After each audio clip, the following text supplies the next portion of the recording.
10ാം ക്ലാസ്സിൽ പഠിക്കുന്ന ഒരു പെൺകുട്ടി ഇന്നലെ ആത്മഹത്യ ചെയ്തു. കാരണം ഇതാണ്, ട്യൂഷന് പോകാത്തതിന് അച്ഛൻ വഴക്ക് പറഞ്ഞു എന്ന്.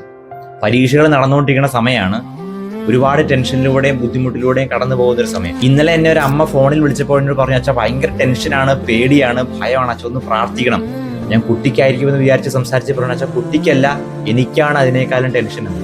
കഴിഞ്ഞ ദിവസം ഒരു കൊച്ചെനിക്ക് മെസ്സേജ് ഇട്ടിരിക്കുകയാണ്, അച്ഛാ വലിയ ടെൻഷനാണ്, പേടിയാണ്. അത് പരീക്ഷയെ ഓർത്തല്ല, വീട്ടുകാരെ ഓർത്താണ്. കാരണം മാർക്ക് കുറഞ്ഞു പോയാൽ എനിക്ക് പറയാൻ പേടിയാണ്, എന്ത് ചെയ്യുമെന്ന് അറിയില്ല. പല കുട്ടികളും എൻ്റെ ഈ സെയിം അവസ്ഥയിലൂടെ കടന്നു പോവുകയാണ്. ഹോസ്റ്റലിലാണ്, പലരും സൂയിസൈഡിന്റെ അറ്റത്ത് വരെ എത്തി നിൽക്കുന്ന ഒരു അവസ്ഥയാണ്. പ്രത്യേകമായിട്ടൊന്ന് പ്രാർത്ഥിക്കണമെന്ന്. പ്രിയമുള്ള മാതാപിതാക്കളെ, കുട്ടികളെ, എനിക്ക് പറയാനുള്ള നിങ്ങളോടാണ്. ഇന്നത്തെ സുവിശേഷത്തിൽ ഈശോ പറയുന്നുണ്ട്, ഒന്നിനെ പറ്റിയും ആകുലപ്പെടരുത് എന്നുള്ളത്. എന്തുകൊണ്ടാണ് ഈ ആകുലതയും ടെൻഷൻ ഉണ്ടാകുന്നത്? ദൈവത്തിൽ ആശ്രയം ഇല്ലാത്തതുകൊണ്ടാണ്. ഞാനൊരു 3 വചനങ്ങൾ നിങ്ങൾക്ക് പറഞ്ഞു തരാം. ഈ വചനങ്ങൾ നിങ്ങൾ ഈ ദിവസങ്ങളിൽ പറയുക, പഠിക്കുക.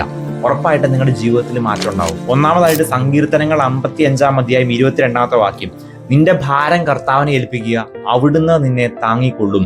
നമ്മൾ വെറുതെ ടെൻഷൻ അടിക്കാതെ നമ്മുടെ ഭാരവും നമ്മുടെ ടെൻഷനും കർത്താവിന് കൊടുക്ക്, അവിടുന്ന് നമ്മുടെ കാര്യത്തിൽ ശ്രദ്ധാലുവാണ്. 2ാമത്തെ വചനം സെഫാനിയ 3:17 നിന്റെ ദൈവമായ കർത്താവ് വിജയം നൽകുന്ന യോദ്ധാവ് നിന്റെ മധ്യേ ഉണ്ട് എന്നുള്ളത്. 3ാമത്തെ വചനം നെഹമ്യ 2:20 സ്വർഗത്തിലെ ദൈവം ഞങ്ങൾക്ക് വിജയം നൽകും എന്നുള്ളത്. ഈ ഒരു ഉറപ്പ് നമുക്കുണ്ടാകണം.